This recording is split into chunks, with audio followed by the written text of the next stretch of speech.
Beleza.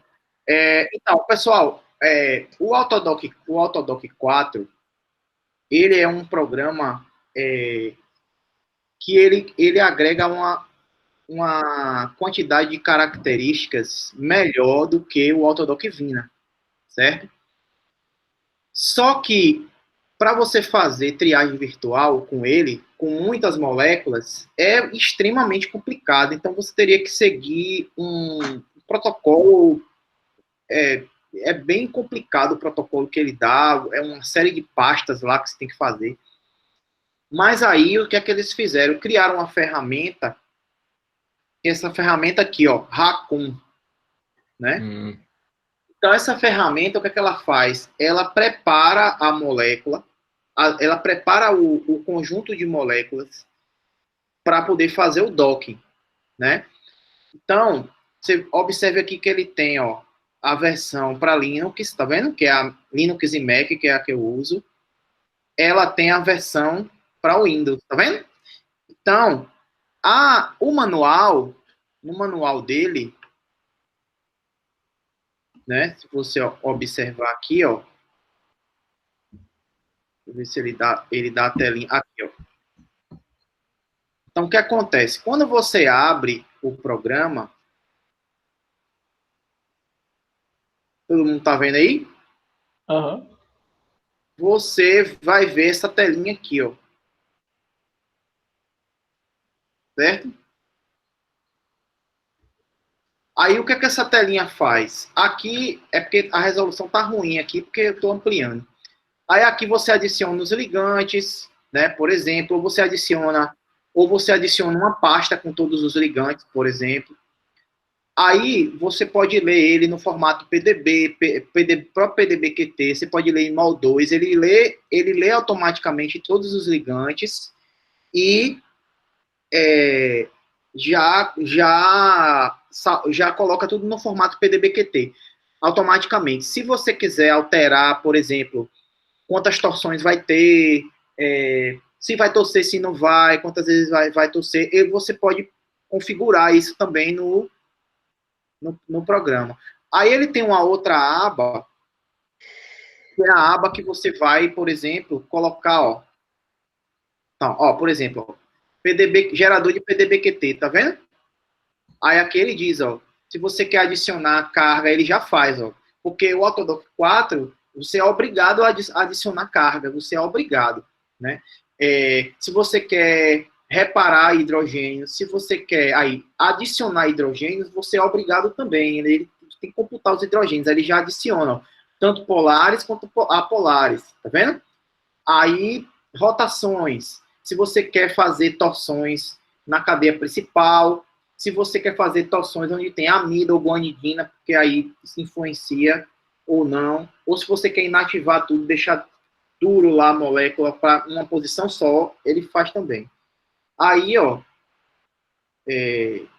também você pode filtrar, ó, propriedades, tá vendo? Doadores, aceptores, Legal. ele faz tudo. Aí depois tem a aba do receptor, você adiciona um receptor. Depois, você pode também fazer múltiplos receptores, você pode fazer também. Colocar mais de um estudo de mais de um receptor para docagem? Sim, também. E aí, Beleza. também, na hora de preparar os receptores, ele também adiciona carga. Se você não mexer em nada, ele já vai fazer o padrão, que é exatamente esse aqui: adicionar carga, adicionar hidrogênios polares, é igual o tutorial padrão do Autodoc, quando ele usa Autodoc Tools, ele faz isso tudinho aqui, certo? Só que o que é que ele não faz? O que ele não faz é isso aqui, ó. Ele não faz o O grid, grid. que é isso aqui. O grid você tem que fazer, gerar o grid box na no Autodoc Tools. Você gera normalmente o grid box do Autodoc Tools e você vai seguir o tutorial do Autodoc 4 como se você fosse fazer o docking com uma molécula só. E aí você salva salva aquele grid, né? Que é no chamado formato GPF. Ele salva automaticamente, você bota um nome lá, ele salva. Pronto. E aí você abre isso aqui, dentro do programa. Vai abrir, aí vai para as próximas etapas, onde ele vai... leu, tá vendo esse GPF, tá vendo? Aí depois você vai gerar... cadê? Vou botar aqui. Isso. Aí depois você vai gerar um arquivo que é chamado DPF, ó. Esse DPF você pode gerar no próprio Autodoc Tools ou você pode gerar por ele mesmo. Ele gera automaticamente também. Você pode fazer. Depois disso, o que é que ele faz? Ele junta tudo, ó, para gerar o quê? O Virtual Screening. O que é que ele faz aqui? Você vai dizer a pasta onde você quer salvar. Ele vai juntar todas as moléculas, o receptor, tudo numa pasta só e vai fazer um script para você. Automático. Fazendo esse script, é só você rodar ele, desde que o Autodoc 4 e o Autodoc 4 e o Autogrid, que você baixa isso junto com o Autodoc, quando você baixa, ele já baixa tudo, tem que estar na mesma pasta onde está o script. Pronto. Fazendo isso, ele vai rodar para todas as moléculas, se você tiver 1.000, 1 milhão de moléculas, ele vai rodar para todas elas automaticamente, vai fazer todos os docs, certo? A vantagem do Autodoc 4 é, ele lhe dá, por exemplo, valor de IC50. Ele dá um valor de inibição, de constante de inibição, que é uma vantagem. Ele é um algoritmo mais refinado, que considera cargas, acesso solvente, o que o Autodoc Vina não considera, certo? Então, eu recomendo que, se vocês quiserem fazer uma triagem mais refinada, vocês utilizem o Autodoc 4, certo? Porém, se você tem pouco tempo para fazer, não use, porque ele demora muito, certo? Ele demora demais para poder fazer o cálculo, porque ele tem que rodar o grid e depois o cálculo. Então, e o algoritmo dele é mais devagar. E, além disso, o Autodoc 4, ele só roda, ele só considera um núcleo de processamento. Então, se você tiver uma máquina que tenha 1.000 núcleos, ele só vai usar um por vez, certo? Então, é muito lento o cálculo dele. Então, você tem que pesar essa informação para utilizar, beleza? Bom, aqui só para mostrar, né? Então, vocês entrando aqui, ó, colocar lá no Google, né? Autodoc Raccoon, ó, Raccoon, e aí vocês instalam, né? Quem for usuário de Linux e Mac, o que é que você tem que fazer? Você tem que pegar, ele vai ter um arquivinho, que é esse arquivo raccoon.py, tá vendo?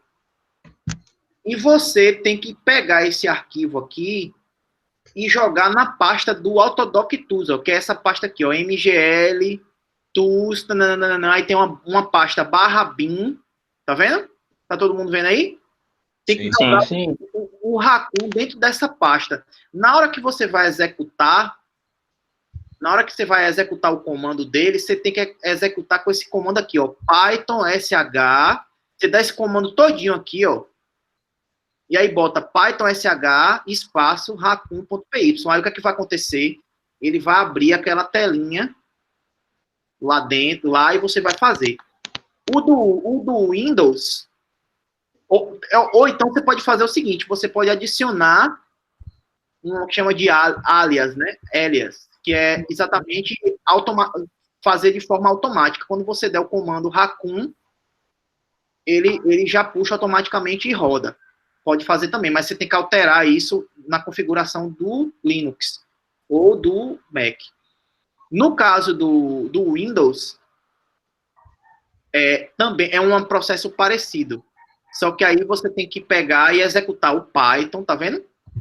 Python.exe, e aí e manda rodar nessa pasta que é a Python Pet, né? Que, ou seja, você tem que dar esse comando aqui para instalar, Python Pet, que ele chama, e depois dar o comando para rodar o Raccoon. Se não fizer isso, ele dá erro. É por isso que algumas pessoas tentaram rodar ele, né? Não sei se foi até Fabrício que tentou usar isso uma vez, e não funcionava. Por quê?